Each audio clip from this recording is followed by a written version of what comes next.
Bueno, buenos días. No sé si hay mando para salas diapositivas.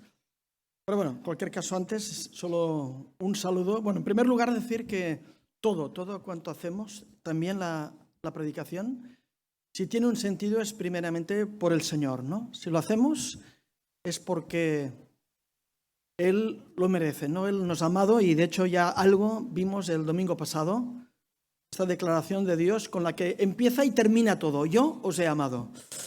Y yo me siento amado por el Señor y por eso también en esta mañana la predicación pues la hago con temor reverente delante del Señor, porque lo primero de todo es la honra debida a su nombre.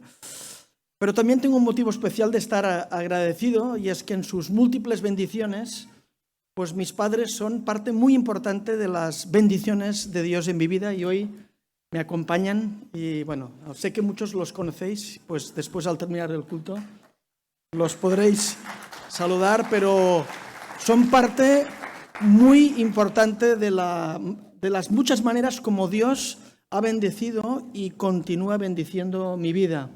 Y espero que, y sé que muchos de vosotros también, cuando habláis o hablamos de nuestras familias y especialmente de nuestros padres, lo que me transmitís es ese mismo deseo, este mismo sentir, cómo Dios también nos ha bendecido de maneras tan significativas a través de nuestros padres. Así que honra a tu padre y a tu madre, ese era un mandamiento, y en esta mañana pues yo así quiero hacerlo.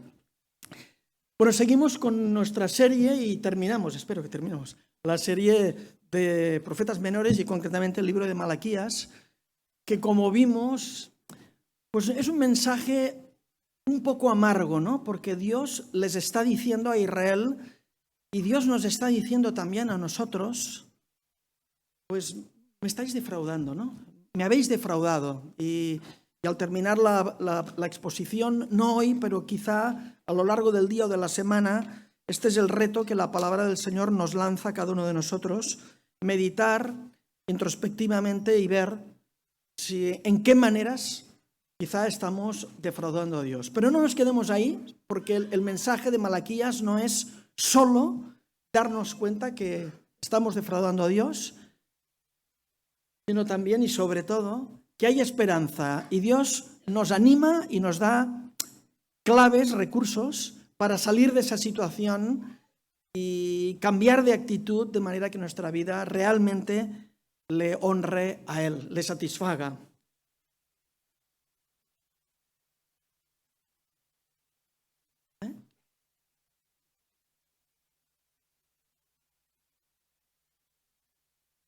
Bueno, sí, es igual. Yo diré campos. No hay problema.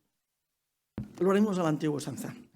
El contexto de la predicación, ¿lo recordáis muy brevemente? Lo vimos ya el día pasado y por tanto no lo voy a repetir, pero sí que es importante no perder el contexto. Israel enfrentaba un presente sombrío, el futuro se vislumbraba incierto, nebuloso.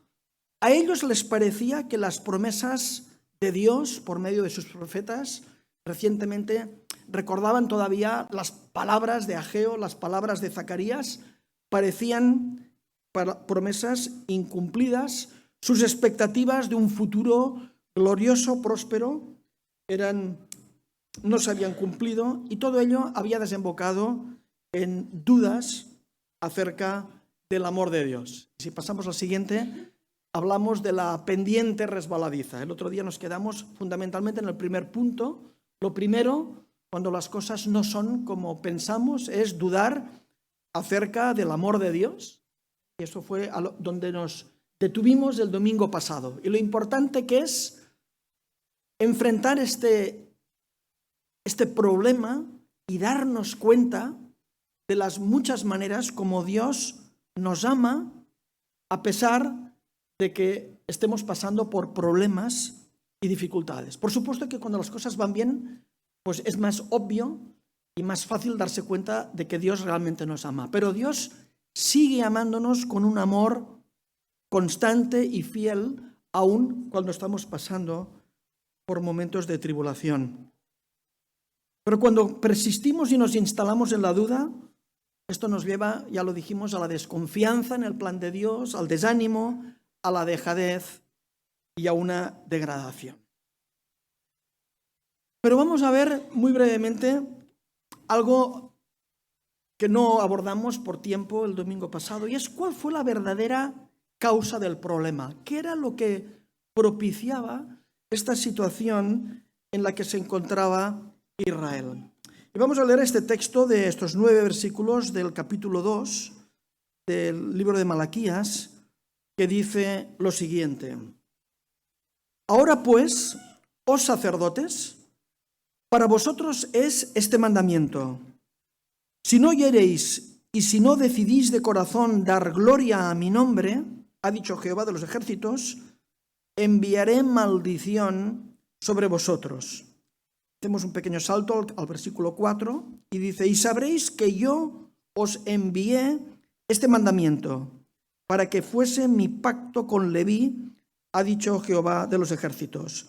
Mi pacto con él fue de vida y de paz, las cuales cosas yo le di para que me temiera. Y tuvo temor de mí, y delante de mi nombre estuvo humillado. La ley de verdad estuvo en su boca, e iniquidad no fue hallada en sus labios. En paz y en justicia anduvo conmigo, y a muchos hizo apartar de la iniquidad.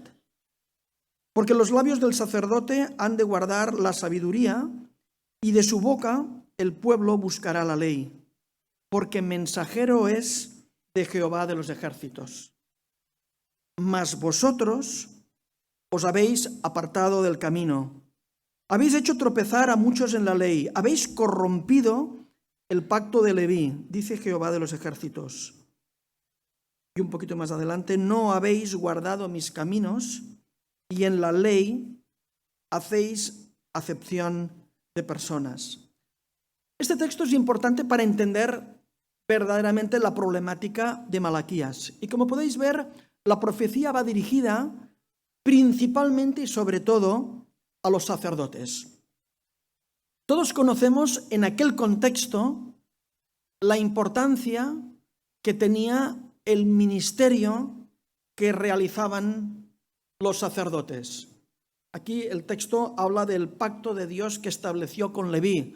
Dios había decidido en su soberana voluntad apartar a una de las 12 tribus para que desarrollara específicamente este ministerio del sacerdocio. El sacerdote es un representante o un intermediario entre Dios y los hombres. De manera que los sacerdotes ejercían esta importante función, esta importante misión de ser intermediarios entre Dios y los hombres, y lo hacían en un contexto, evidentemente en tiempos de la antigüedad, donde, por supuesto, muchos del pueblo eran analfabetos y no disponían de las escrituras como hoy día nosotros las tenemos a disposición y las podemos leer en casa.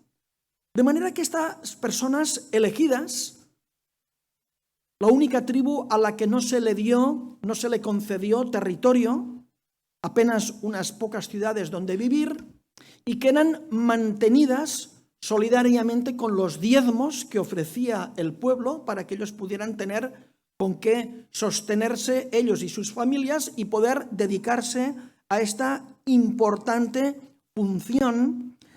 Era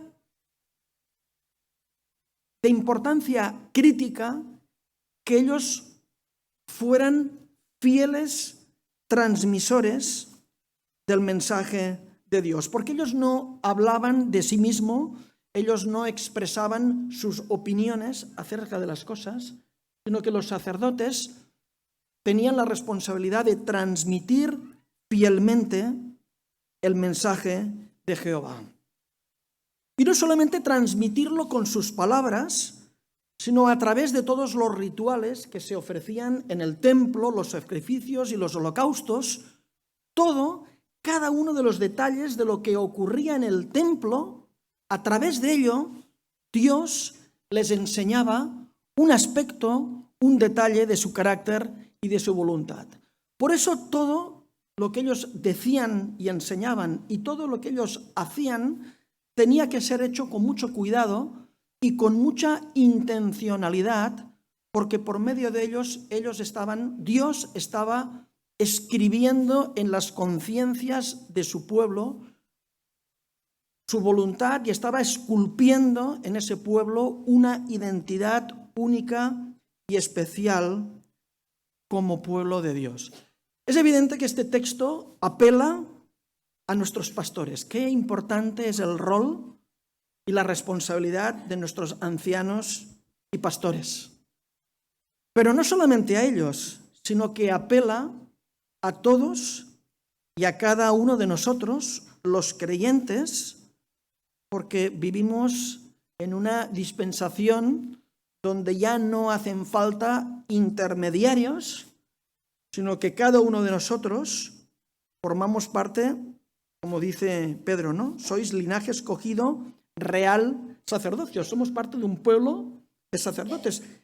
Podemos acercarnos con confianza al trono de la gracia. Por tanto, esto también nos apela a los ancianos y pastores, pero también a la responsabilidad de cada uno de los creyentes de ser un claro transmisor de la verdad de Dios. Pero no solamente un transmisor en las palabras, sino que también, y tan importante, tenían que tener el verdadero conocimiento de Dios, pero tenían que practicarlo. Tenían que ser ejemplo, tenían que ser modelo que encarnaran la verdad de Dios, el carácter de Dios que Él quería imprimir en su pueblo. Pero vemos que esta situación, la situación real en la que se encontraba Israel, era una situación bien distinta. Los sacerdotes habían quebrantado este pacto que Dios había establecido con Leví. Y se producía una tremenda y una terrible dicotomía entre lo que ellos decían y lo que ellos hacían. Aquí vemos en este texto un gran contraste entre lo que tenía que ser y lo que era. El profeta les recuerda que en la antigüedad Leví y sus descendientes hubo un tiempo en que ellos se conducían con temor de Jehová, temor de Dios. Y este es un llamado a los pastores, pero es un llamado a cada uno de nosotros a conducirnos en el temor de Dios. Y dice que estaban delante de mi nombre, dice que delante de mi nombre estuvo humillado. Una actitud de humillación, una actitud de reconocimiento constante de nuestra necesidad y nuestra dependencia de Dios. No eran altivos, no eran autosuficientes. Creían en el amor de Dios y seguían creyendo en el plan de Dios para sus vidas. La ley de verdad estuvo en su boca. Indagaban en ella. Les preocupaba conocer y estar seguros de que su vida estaba afirmada y la conducían no según cualquier ideología, sino según la verdad de Dios. Y dice que iniquidad no fue hallada en sus labios. Por tanto, había una coherencia entre lo que creían en sus corazones y lo que decían y lo que hacían. En paz y en justicia anduvo conmigo. Esa experiencia de guardar celosamente la verdad y de practicarla se traducía en una vida de paz y justicia, una vida que promocionaba paz y justicia. Y cuando la Biblia habla de justicia se refiere también y mucho a los aspectos sociales de la solidaridad, de la equidad, del cuidado por los desvalidos, el extranjero, el pobre, la viuda, el huérfano. Se refiere también al trato justo con los asalariados, a pagar el salario que correspondía por el trabajo, Se refería a múltiples aspectos y facetas de la vida social, de las relaciones en el pueblo, que se alineaban con la voluntad de Dios y que como consecuencia se traducía en una vida armoniosa, en una vida de paz, una vida, como podríamos trasladarlo al lenguaje actual, palabras de Jesús, vida abundante, ¿no? Una vida realmente abundante. Y finalmente también se traducía este ministerio, esta fidelidad de los sacerdotes del pasado, en que a muchos hizo apartar de la iniquidad. Qué importante es la sana doctrina y la buena enseñanza y los buenos ejemplos de nuestros pastores y de nuestros hermanos y hermanas, en la medida que nos ayudan a detectar los errores y apartarnos del mal. Pero dice, y es la parte en rojo, ¿cuál era la situación real en este momento? Dice, mas vosotros, en contraste, os habéis apartado del camino. Ese era el problema, que habían dejado muchas cosas importantes en el camino como resultado de esa duda esencial sobre el amor de Dios, y por tanto esto les había llevado a una situación donde ellos se habían apartado del camino.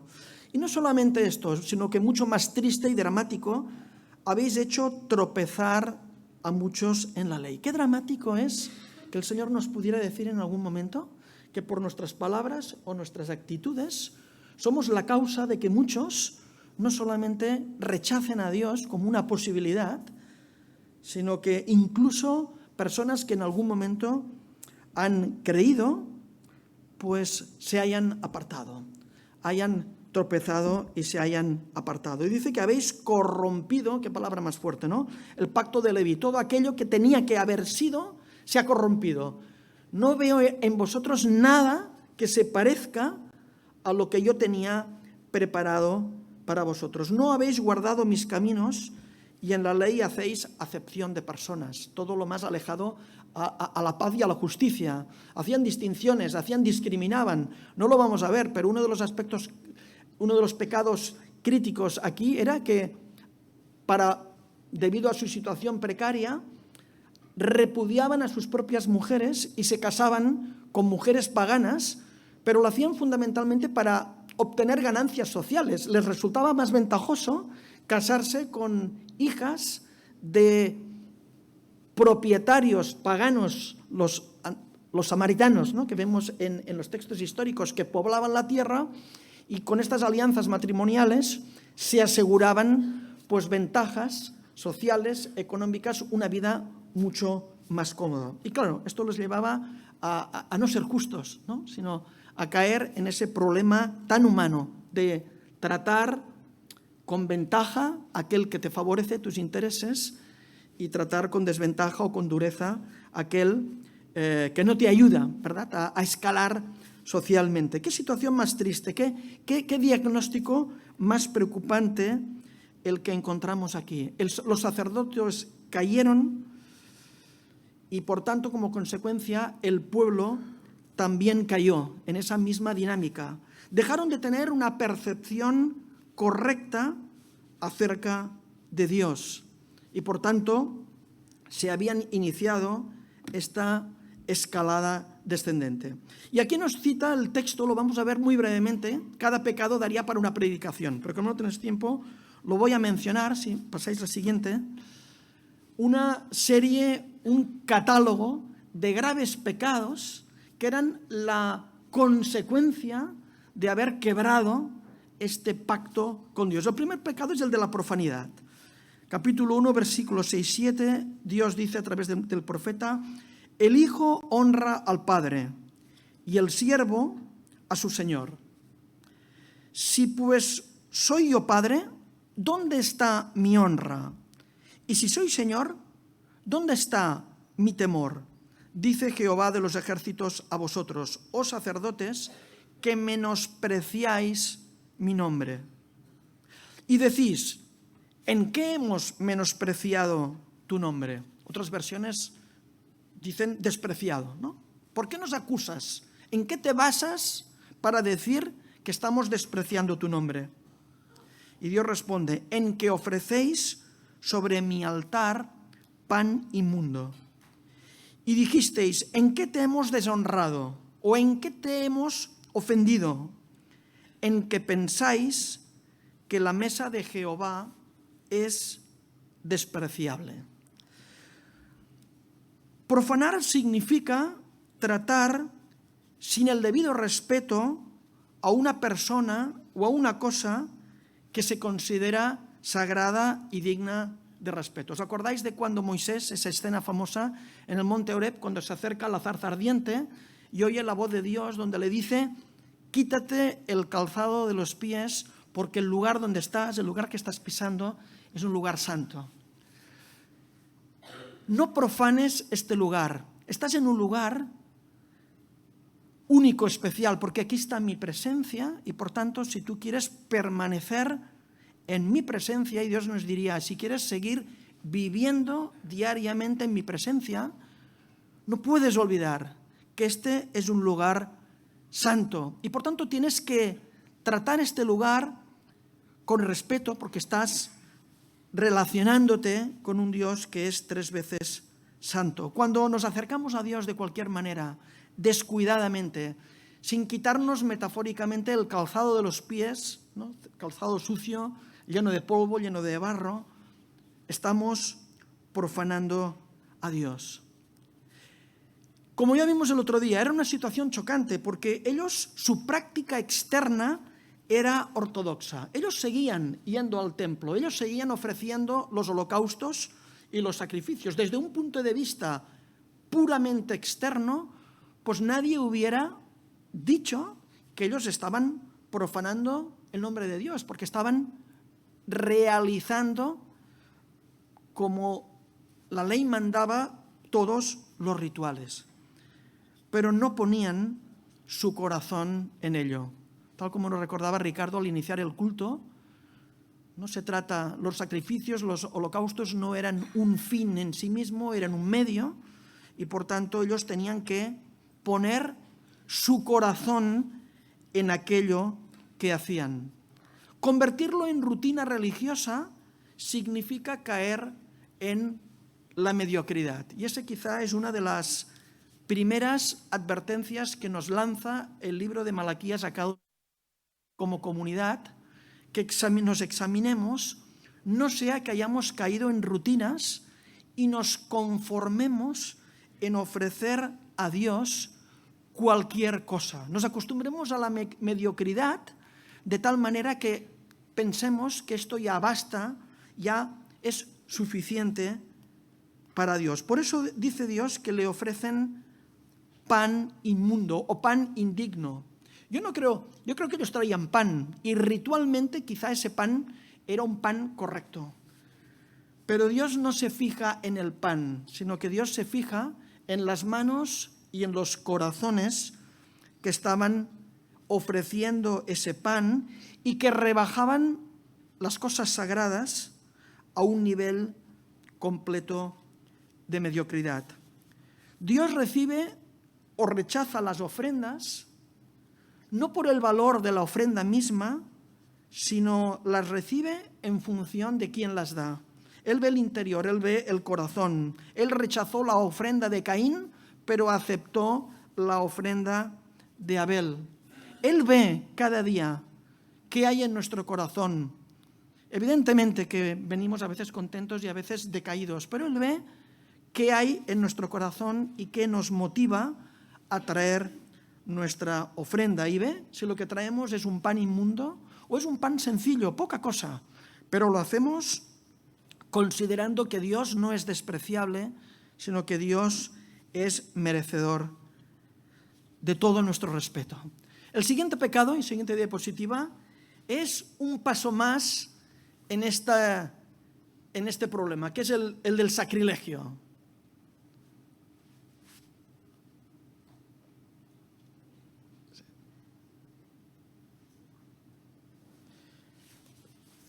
Lo leemos en el versículo, creo que se atasca, ¿no? Bueno, yo voy a seguir. En el versículo 8 del capítulo 1, cuando Dios, por medio del profeta, les dice al pueblo, y cuando ofrecéis el animal ciego para el sacrificio? ¿No es malo? Asimismo, cuando ofrecéis el cojo o el enfermo, ¿no es malo? Preséntalo pues a tu príncipe, a tu gobernador. ¿Acaso se agradará de ti o le serás acepto? Dice Jehová de los ejércitos. Sacrilegio es un paso más allá de la profanidad, porque es cuando esta profanación, esta pérdida de respeto, se convierte en algo ya normalizado. Todos creo que hemos caído en la profanidad. Yo creo que todos hemos profanado la santidad de Dios, no una, muchas veces. Y por eso tenemos que pedir perdón, tenemos que ser conscientes de ese problema. Pero el problema grave es cuando eso ya se convierte en algo tan habitual que lo normalizamos, que ya vemos como algo normal tratar a Dios de cualquier manera. Y es que ellos habían perdido completamente el sentido de lo que significa la verdadera adoración a Dios. Y eso lo vemos porque ofrecían a Dios las víctimas para los sacrificios, los animales, no los mejores de la majada, que es lo que Dios les había mandado. Dios les había mandado que tenían que ofrecer animales para los sacrificios sin mancha, puros. ¿Por qué? De nuevo, porque con ello les estaba enseñando que Dios era un Dios 3 veces santo que merecía lo mejor. Dios no quiere de nosotros un carnero o una paloma. Dios nos quiere a nosotros. Y por medio de ese acto pedagógico de las ofrendas, de los sacrificios, Dios les estaba enseñando que el Dios que tenían por Padre era nada más y nada menos que un Dios 3 veces santo.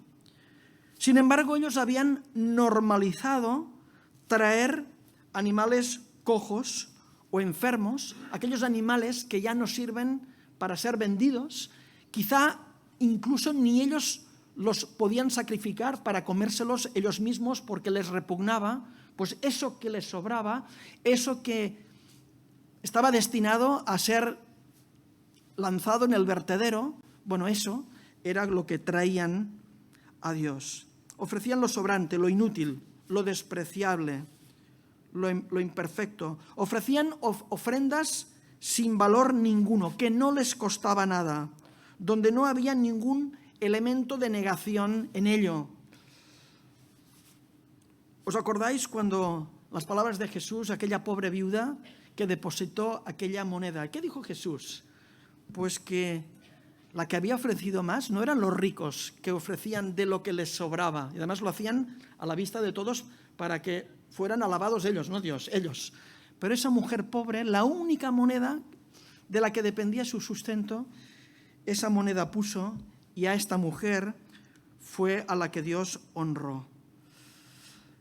Israel, en cambio, retenían lo mejor para sí mismos. Qué fácil es retener nuestra ofrenda, y cuando digo la ofrenda no me estoy refiriendo a lo económico, estoy refiriendo a nuestro tiempo, a nuestro interés, a nuestras preocupaciones, a todo aquello que forma parte de nuestro ser, nuestras prioridades. Qué fácil es retener para nosotros lo mejor y darle a Dios lo que nos sobra y normalizar esa mediocridad. Hay otro pecado más, que es el siguiente, que es, claro, si normalizas la mediocridad, realmente al final se te hace muy pesado. Se te hace muy pesado. Dice el texto, versículo 13, habéis además dicho, oh, qué fastidio es esto. Otras versiones dicen, qué pesado que es esto, ¿no? Y me despreciáis, dice Jehová de los ejércitos, y trajisteis lo hurtado o cojo o enfermo y presentasteis ofrenda. ¿Aceptaré yo eso de vuestra mano? Dice Jehová. Bueno, honestamente, ¿quién de nosotros no se identifica? Quizá no lo habremos dicho con palabras, pero en nuestros pensamientos habremos sentido fastidio. Ahora tengo que...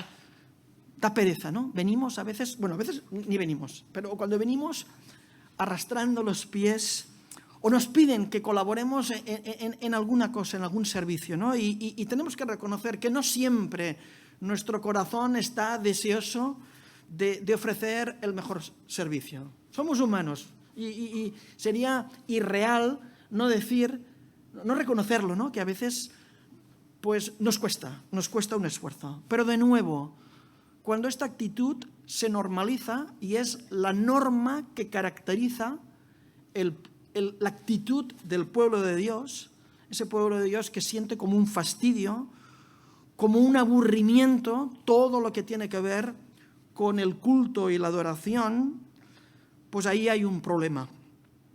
Y ya digo, no lo decimos a menudo con palabras, sino que lo decimos con las actitudes. Y entonces es fácil a veces también buscar alternativas fáciles, formas de entretenimiento, sucedáneos a la verdadera adoración.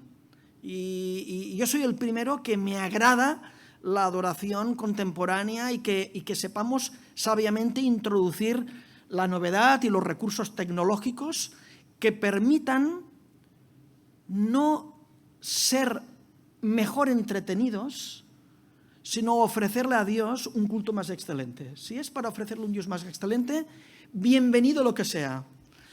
Pero cuando no nos damos cuenta y lo que estamos buscando es que nos entretengan, que sea algo más entretenido, mucho cuidado, porque la voz de Malaquías viene entonces a mi conciencia y me dice, ¿no será que te aburre Dios? ¿No será que sientes fastidio por lo que Dios pide de ti?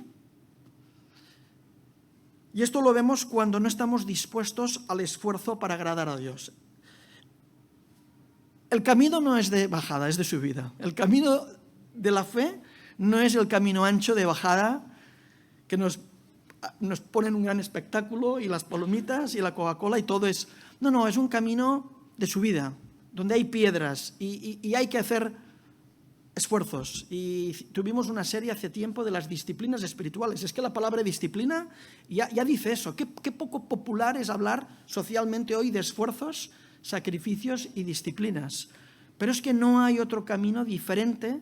Dios no nos marca ninguna otra alternativa que no sea un camino donde va a haber disciplina, negación y esfuerzo si queremos ofrecer a Dios algo excelente. El cuarto pecado, la cuarta consecuencia podríamos llamarla la traición. Capítulo 2, versículo 17. Dios les dice así, habéis hecho cansar a Jehová con vuestras palabras. Y ellos decían, ¿en qué le hemos cansado? ¿En qué le hemos cansado? En que decís, cualquiera que hace mal agrada a Jehová, y en los tales se complace. O si no, ¿dónde está el Dios de justicia? Otra terrible consecuencia es la trivialización del pecado. Claro, es que Dios es amor. Y como es un Dios que ama tanto, por tanto no juzga, ¿no? Es un Dios bonachón, es un Dios consentidor, porque sobre todo es un Dios que ama. Bueno, alguien le ha puesto un nombre interesante a esto, ¿no? Dietrich Bonhoeffer, ¿no? Creo que en su famoso libro La gracia barata. Si no tenemos en cuenta la verdad de Dios y que Dios es un Dios completo, y lo dijimos el otro día y lo hemos predicado muchas otras veces, que tiene la faceta del amor, pero la faceta de la justicia también, si enfatizamos el amor a costa de la justicia, estamos abaratando la gracia. Porque Dios exige santidad. Dios ama, pero al mismo tiempo exige santidad. Y por eso a veces, para ser más socialmente aceptables, podemos tener la tentación de adaptar el evangelio a las preferencias y a los gustos sociales y predicar un falso evangelio que no molesta. Claro, igual si lo hacemos, no tendremos problemas, pero es evidente que estamos predicando una falsa esperanza que no va a producir ningún resultado. Esto es lo que estaban haciendo los sacerdotes en ese momento. ¿En qué te hemos cansado? En que decís que cualquiera que hace el mal agrada a Jehová. Pensáis que Dios tolera y Dios perdona y olvida a aquellos que para llevar a cabo sus vidas y obtener sus intereses y sus proyectos no dudan en recurrir al mal, a todas las formas del mal, la mentira, el engaño, las trampas. No hace falta ser una persona, no hace falta ser un asesino ni un atracador de bancos. Podemos mantener una respetabilidad social, pero luchar para ganar nuestros objetivos instalados en ese mal sutil, pensando que Dios no lo ve, que Dios no lo ve, cuestionar, ¿no? ¿Dónde está el Dios de justicia? ¿Os acordáis de Asaf? Lo dijimos también muchas veces. Asaf tuvo esta misma tentación. Veía que los impíos prosperan. Dios no ve, a Dios no le importa. Me voy a apuntar a esa alternativa, ¿no? Traición a Dios. El quinto pecado es el de robo a Dios, el robo. Dice el texto, Dios les dice, ¿robará el hombre a Dios? Pues vosotros me habéis robado. Es ahí donde algunas versiones, en lugar de robar, dicen, me habéis defraudado. Cuando robamos a Hacienda porque no pagamos lo que debemos, no decimos que le hemos robado, decimos que hemos defraudado. No hemos pagado lo que debíamos pagar, ¿no? Por tanto, defraudar es una manera, a veces un eufemismo, para no decirlo claramente, estás robando. En vuestros diezmos y ofrendas, malditos sois con maldición, porque vosotros, la nación toda, me habéis robado. Claro, la ofrenda era muy importante, porque, como hemos dicho antes, el pacto de Dios con su pueblo era que ellos debían ofrecer el diezmo y las ofrendas para que los sacerdotes pudieran mantener a su familia y poderse dedicar a esa misión tan importante. Y el pueblo no es que dejara de ofrendar, el pueblo seguía asistiendo al templo, pero lo hacían de una manera mecánica, ¿no? Quizá, probablemente, ofrendaban el mínimo obligatorio, se limitaban a cumplir la norma, pero si podían haber dado mucho más, porque Dios había bendecido su vida, no lo hacían. Lo importante era cumplir la norma. Entendían la ley, pero no el espíritu de la ley. Ese es el problema del legalismo.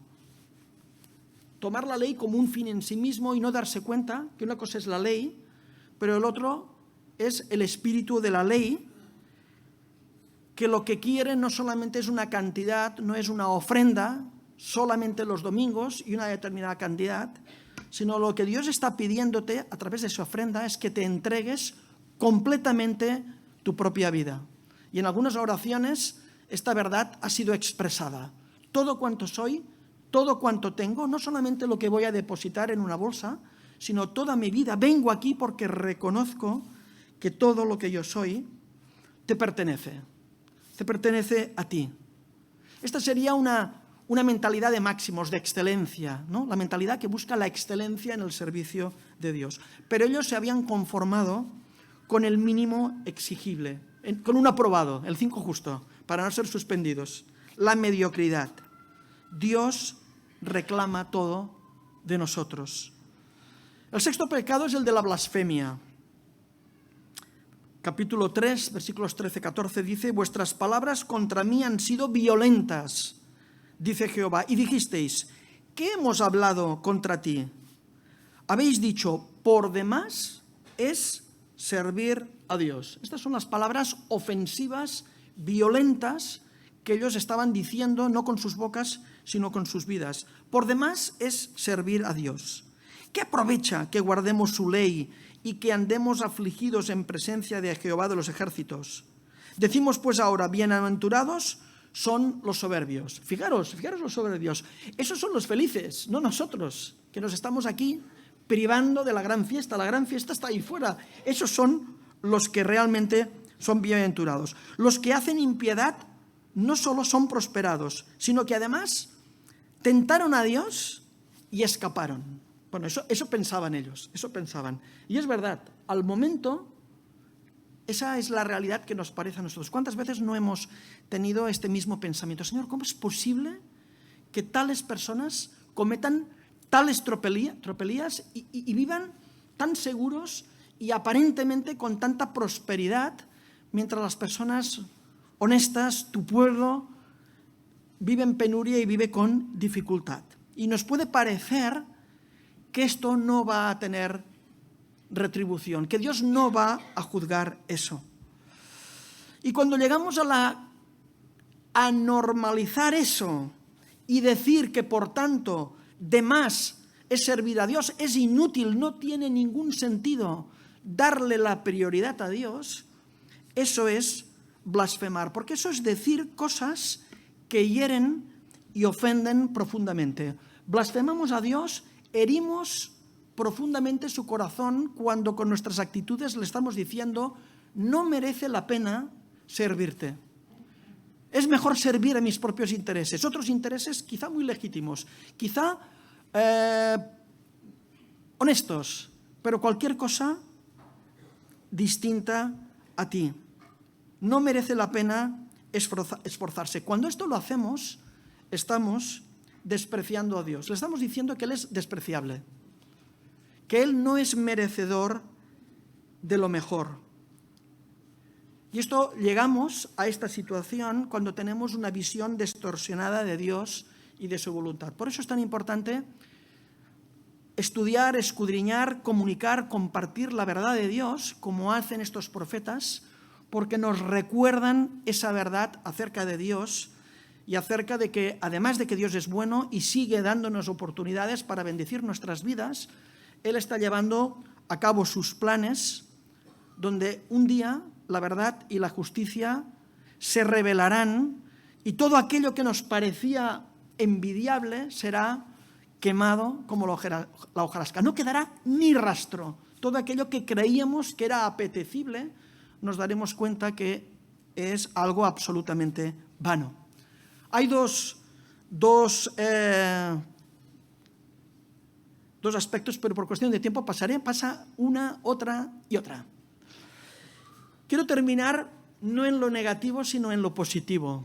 Pero es verdad que el amor de Dios lo apreciamos más cuando lo ponemos en contraste con la realidad de nuestro pecado, ¿no? Si no fuéramos conscientes de nuestro pecado, no nos daríamos cuenta de cuánto nos amó Dios. Por tanto, es importante ver el diagnóstico, ¿no?, en Malaquías, de cuáles son los errores en los que el pueblo de Dios incurrimos, para entender también mejor a nuestro Dios, el carácter de Dios que se refleja en su respuesta. La respuesta de Dios, en primer lugar, es su amor. Ya lo vimos el otro día. El Señor dice: yo os he amado, yo os amo, y Dios sigue amándonos. También vimos la justicia de Dios. En muchos textos, también en Malaquías, dice: vendré a vosotros para juicio. El pecado trae consecuencias. Y esto también lo vimos el otro día. La esperanza que Dios trae a nosotros a pesar de todas las dificultades. Y también lo vimos el domingo pasado, ¿no? Este texto: a vosotros, los que teméis mi nombre, nacerá el sol de justicia y en sus alas traerá salvación. Y estuvimos considerando qué implicaciones tiene la salvación que Dios ya ha traído a su pueblo, a nosotros, en la persona de Jesús. Y la cuarto aspecto que vamos a ver muy brevemente ahora es la bendición de Dios. Dios sigue deseando bendecir a su pueblo. Y lo vemos en el texto de la siguiente diapositiva, capítulo 3, versículos 10 a 12, donde lo dice a raíz de la acusación de que ellos no traían la ofrenda, pero yo lo extendería: no traían su ofrenda, o no traemos la ofrenda, pero la ofrenda de nuestro dinero, de nuestro tiempo, de nuestra vida entera. Dios les dice: traed todos los diezmos al alfolí, y haya alimento en mi casa. Y probadme ahora en esto, dice Jehová de los ejércitos: si no, os abriré las ventanas de los cielos y derramaré sobre vosotros bendición hasta que sobreabunde. Reprenderé también por vosotros al devorador, y no os destruirá el fruto de la tierra, ni vuestra vid en el campo será estéril, dice Jehová de los ejércitos. Y todas las naciones os dirán: bienaventurados, porque seréis tierra deseable, dice Jehová de los ejércitos. Vemos en este texto 4 realidades, 4 aspectos de esta promesa. En primer lugar, el llamado. Hay un llamado: traed todos los diezmos al alfolí. El alfolí es el tesoro, las cámaras. En el templo había unas habitaciones, como tenemos aquí para la donación de alimentos, hay unas cámaras, hay unos lugares donde almacenamos la comida que luego se va a poder repartir.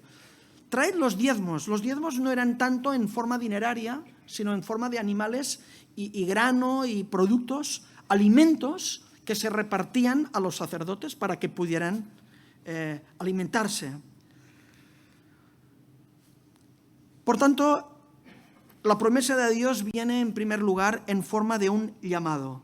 El pacto de Dios y la promesa de bendición requería en primer lugar de su obediencia como prerequisito, es decir, ellos debían traer los diezmos.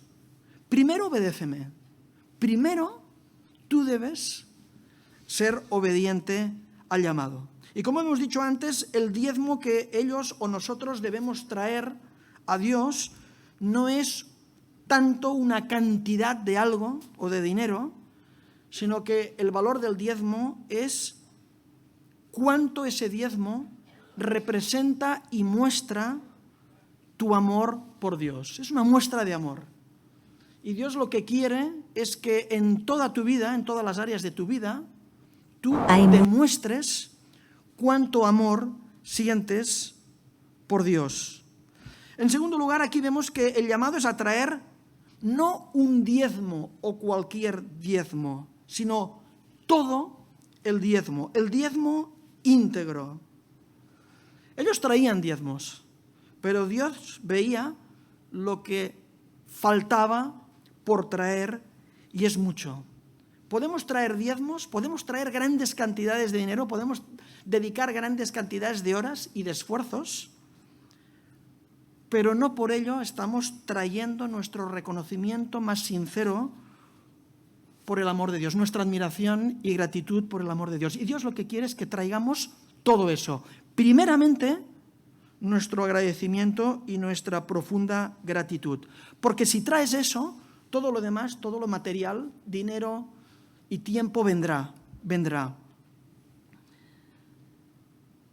Los diezmos, como dice la última frase, nunca llegan a la presencia de Dios si no son una respuesta agradecida al amor de Dios. Yo no sé cuántos recursos tenemos aquí en Trébol, somos una comunidad muy bendecida, pero no nos tiene que atemorizar que no seamos muchas más las mega iglesias de Estados Unidos y esos millones que generan y los pastores que van en jets privados. Aquí no los tienen, pero es que no nos tiene que preocupar, porque si hay ofrenda de gratitud sincera, todo lo demás va a venir, la bendición va a venir. En segundo lugar, después del llamado, está el desafío de Dios. Dios nos dice, una vez hayáis obedecido, probadme, ponedme a prueba. No es un poco provocador, porque parece como una falta de respeto decir que estamos poniendo a prueba a Dios. Dice, probadme a prueba ahora en esto. Dios les quiere introducir en una esfera distinta de su experiencia con Dios, a un nivel de relación y de experiencia que nunca antes habían conocido. Nuestra disposición a obedecerle se materializará solamente en la medida que realmente hay en nuestro deseo, en nuestro corazón, un deseo sincero de profundizar y de entrar en un nivel aún superior en nuestra relación y en nuestra experiencia de Dios en nuestra vida. Cuando estamos dispuestos a mostrar nuestro amor a Dios a pesar de las sombras y de las dudas. Como dice este texto, ponemos a prueba a Dios cuando caminamos por el sendero de la obediencia. Es una cosa como contradictoria, ¿no? A veces retamos y ponemos a prueba cuando nos sentimos frustrados a las personas sin obedecer. Pero aquí dice que le ponemos a prueba cuando por fe decidimos andar por el sendero de la obediencia. Y cuando hacemos esto le estamos poniendo a prueba porque entonces es Él el que va a responder a esa obediencia incondicional con sus promesas. Las promesas no las vemos, pero las experimentamos en la medida que obedecemos. No podemos sentarnos, Señor, muéstrame, y entonces en función de yo responderé. No. El Señor te dice, anda en el camino de la obediencia. Y en la medida que caminamos por ese difícil camino de la obediencia, vamos descubriendo, vamos entendiendo, nos vamos dando cuenta quién es Dios,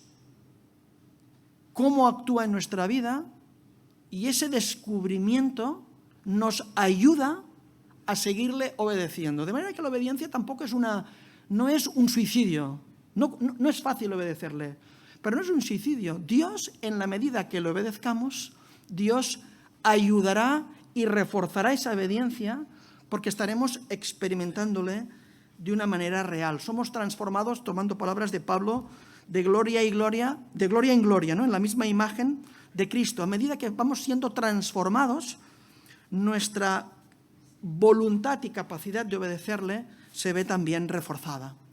¿Y cuál es la promesa? ¿Cuál es la promesa? La promesa de Dios dice, probadme ahora en esto, dice Jehová de los ejércitos, si no os abriré las ventanas de los cielos y derramaré sobre vosotros bendición hasta que sobreabunde. Reprenderé también por vosotros al devorador, se refiere a las langostas, a las plagas que diezmaban los campos, y no os destruirá el fruto de la tierra, ni vuestra vid en el campo será estéril, dice Jehová de los ejércitos. La promesa de Dios es una medida holgada de bendición, un amor generoso que sobrepasa todas las medidas. Literalmente dice hasta que sobreabunde. En el sentido literal dice hasta que ya no cabe más.